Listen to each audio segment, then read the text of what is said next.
Eu recentemente cheguei no capítulo atual de Jujutsu Kaisen, que no momento que eu estou gravando o vídeo é o capítulo 19. E eu tenho uma pergunta: o quão radical uma mudança em uma obra pode ser antes de ser algo que descaracteriza a obra? Bom, vamos direto ao tópico do vídeo, certo? Eu sei que você consegue pensar em muitas obras que fogem dos seus conceitos iniciais para explorar outros tópicos. Trópicos tá bom, hein? Outros tópicos. Mas será que todas as obras falham como a maior obra que fez isso falhou? Então eu vou trazer duas obras aqui e você me diz como essas duas obras acertaram e erraram nos comentários, certo? Que eu vou te dizer o que eu penso. E se não liga, então vai tomar no meio do olho. Primeiro, quando eu digo que a obra fugiu do seu conceito inicial, eu quero dizer em obras que simplesmente se tornaram outras, mudando os pontos vitais sem necessidade, certo? Então vamos para o grande elefante branco na sala. Naruto. O que virou Naruto pós-arco do Pain é sacanagem.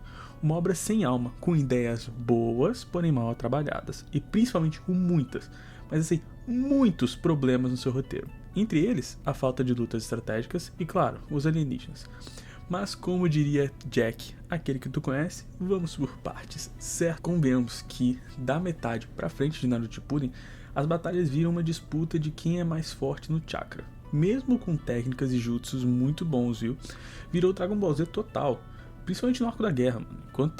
Enquanto no arco das ondas nós tínhamos Shuriken do vento demoníaco, na luta do Pain nós tínhamos Naruto dando chakra sábio para petrificar um dos caminhos de Pain, Sasuke usando estilo raio para entrosar a bomba do Deidara dentro do próprio corpo, Shikamaru usando sua própria roupa para fazer sombra, coisas desse tipo, sabe? Que faziam a luta ser uma disputa de inteligência. Isso eu não sei pra vocês, mas fazer as lutas da obra serem realmente incríveis. Ainda mais porque se for pra fazer luta baseada puramente na força, a estratégia de ser um ninja meio que perde o propósito. E claro, isso nos tira um pouco da obra, até porque as lutas começam a ficar mais desinteressantes. Mesmo que tenham boas lutas no arco, como a luta entre Obito e Kakashi, que é taijutsu puro, mas não deixa de descaracterizar as lutas da obra mesmo assim. Outro ponto muito importante que fez Naruto perder essa essência foi, o que todo mundo sabe: Kaguya. Ou melhor, os aliens. A história é boa, tá? No momento, completamente errado. Eu não vou entrar no mérito de Boruto, até porque no mangá, e que fique claro, no mangá, Boruto desenvolve bem as histórias dos Otsutsuki, mas em Naruto Shippuden isso foi completamente mal apresentado e desenvolvido. Um plot twist totalmente mal colocado, em prol de terminar o ciclo de um vilão que não se sabia mais como encerrar. Mal feito e que simplesmente foge totalmente da proposta geral da obra. O que o Alien tem a ver com ninjas? No desespero, Kishimoto dá uma solução muito rushada só pra finalizar o anime mesmo. Entenderam meu ponto? As coisas que foram alteradas fogem não da proposta inicial de Naruto, mas sim descaracteriza a obra completamente. Diferente de Jujutsu Kaisen. Ai. Olha, vai ter muitos spoilers aqui, tá? Tanto do final de Jujutsu quanto do mangá atual de Jujutsu. Então se tu tá lendo, que fique claro que vai ter spoilers do Jujutsu do modo Zero até o capítulo 21. Sim, o roteiro foi escrito em dias diferentes. Com isso, claro, vamos começar o porquê a mudança em Jujutsu se diferencia da mudança em Naruto Shippuden. 68 anos após o fim da luta contra o Sukuna, uma nova geração de feiticeiros Jujutsu chega. Nessa geração nós temos os netos de Yu Tokutsu e Maki Zenin. E com eles, uma nova ameaça e uma nova amizade surgiu. Esses sendo os aliens chamados de Simurians, uma raça alienígena que chega à Terra e aparenta querer fazer amizade. Mas eles não são aliens, porque em um dos painéis fala que eles são... Isso aí ainda está sendo desenvolvido na obra e eu não vou entrar nesse mérito, eu vou entrar com o que foi apresentado até o momento. Nós humanos queremos que eles estejam do nosso lado, visto que eles são extremamente fortes. Olha o que o Daburá tá fazendo nos últimos capítulos, né?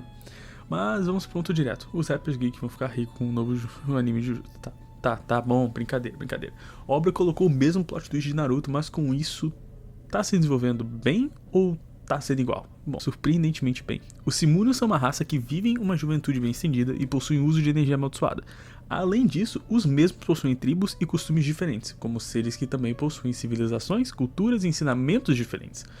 Os Simurians, inclusive, são amigáveis, com os irmãos Cross e Maru sendo os mais próximos de todos, né?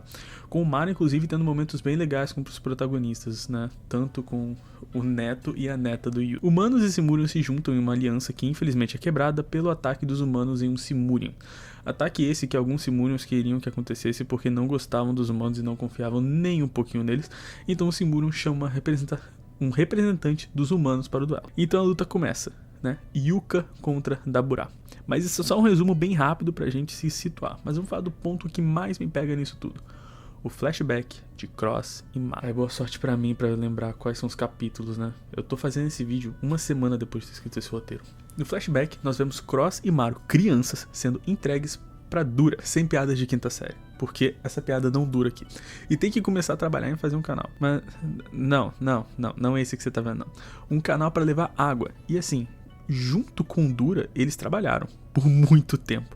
Dura realmente tomou conta deles como filhos mesmo. Mas o motivo do canal ser construído é a grande questão aqui. Ele queria transportar mercadoria dos Desconté até os Chama, sem piadas, por favor. Outra tribo, e com o canal isso seria mais fácil. Então ele chama a responsabilidade pra si, mas o Cross questiona o Dura, até porque os três são Rumelians, que são outra raça, outra tribo e que tem rixa com os próprios Desconté. E é claro, o Cross não quer ajudar eles, até porque foram os próprios Desconté que levaram os Rumelians até a terra seca e sem vida que eles habitam hoje. E o Dura rebate isso dizendo que isso aconteceu pois criaturas chamadas de Kalians, que atacavam qualquer tribo, raça, qualquer coisa que fosse Rumelian. Qualquer coisa que não fosse Rumelian, eles estavam indo pra cima, entendeu? Eles são... Deixa pra lá, a piada que eu ia fazer aqui é me cancelar. Naturalmente, todas as tribos queriam acabar com os Kalians, menos os Rumelians, e por isso eles foram exilados. Os Kalians eram vistos como uma imagem divina para os Rumelians, de certa forma. Eu vou explicar mais pra frente. E o lugar que hoje eles estão construindo o canal é o habitat dos Kalians. Mas então, por que fazer isso mesmo assim? Porque fazer algo que seria benéfico para os Desconté? Ah, simples. Mesmo que eles nos machuquem, não podemos os machucá-los de volta. Porque se os Rumelians não mudarem, os Desconté também não mudarão. Para que pessoas que não compartilham a mesma terra consigam coexistir, nós precisamos de amor e tempo universal. Até porque é mais fácil de aceitar um ao outro se nós temos algo em comum. Isso aqui, eu não vou nem falar nada aqui, o Gegekutami mandou muito. E o Dura ainda fala que o método de pensar do Cross não é inteiramente errado. É a forma que a maioria pensa, e por isso que ele constrói esse canal sozinho. Pois ninguém quer ajudar ele, obviamente. O peso apresentado aqui é muito bom. A união das raças que não se gostam vem de alguém que quer criar conexão, mesmo que não seja aceito pelos outros, tanto da sua própria raça quanto das raças além. Dura não está fazendo isso por um resultado que ele terá orgulho de ver. Ele está fazendo isso por um resultado para o futuro, para que haja paz, por uma razão nobre que unirá todos. Pois agora a sobrevivência depende um dos outros, não apenas a sobrevivência, mas também a melhoria de vida no total, e a noção de que eles não são tão diferentes. Mas calma que eu já volto nesse tópico e para o tópico principal do vídeo. Vamos voltar à história do Dura, do Maro e do Cross. Quando Dura e Maro voltam para construir o canal no dia seguinte, as pedras que eles tinham juntado estavam todas espalhadas pelo caminho do canal, pois alguém tinha caguetado para a vila dos Rumelians, né? E por isso eles foram lá e destruíram tudo. Mas o Maro afirma que não foi o Cross, até porque após alguns minutos nós vemos o Cross todo amassado tirando as pedras dali para continuarem a construir o canal. Pois o Cross foi tirar satisfação, na verdade, com os caras, né? Que quebraram o canal todo. Após muito trabalho, os Rumelians da vila aceitam ajudar a Dura a terminar de construir o canal. Até mesmo aqueles que tentaram destruir o canal e sentaram a porrada no Cross. E com essa ajuda, o canal é construído e uma aliança com os Desconté é formada. Os Desconté, inclusive, até arcam com os custos de construir um cais para os barcos. E assim melhorarem ainda mais a troca entre Desconté e Rumelians. Porém, um dia, sempre tem um dia, um Kalian matou a filha de um general Desconté. E a regra essa regra é muito boa. A regra dos Desconté é claro, o mais forte está certo. Entenderam? O mais forte está certo. Então os Rumelians teriam que decidir o melhor guerreiro deles e um duelo aconteceria contra o melhor guerreiro dos Desconté até a morte. E o guerreiro dos Desconté é Daburá. Pois é, não esse do Dragon Ball, porque senão ele teria arrebatado esse anime todo. Um ser ridículo de forte e Daburá não queria lutar ainda por cima, pois Dura era amigo dele. Um pacto foi feito com Daburá. Sua irmã iria morrer se ele sequer pensasse em não servir os Desconté da forma que eles queriam. E antes da luta começar, o Dura fala sobre o Mu, um minério que foi o causador da guerra entre os Desconté e o Rumelian. Pois é, vocês pensavam que era sobre os Kalian? Mas olha só.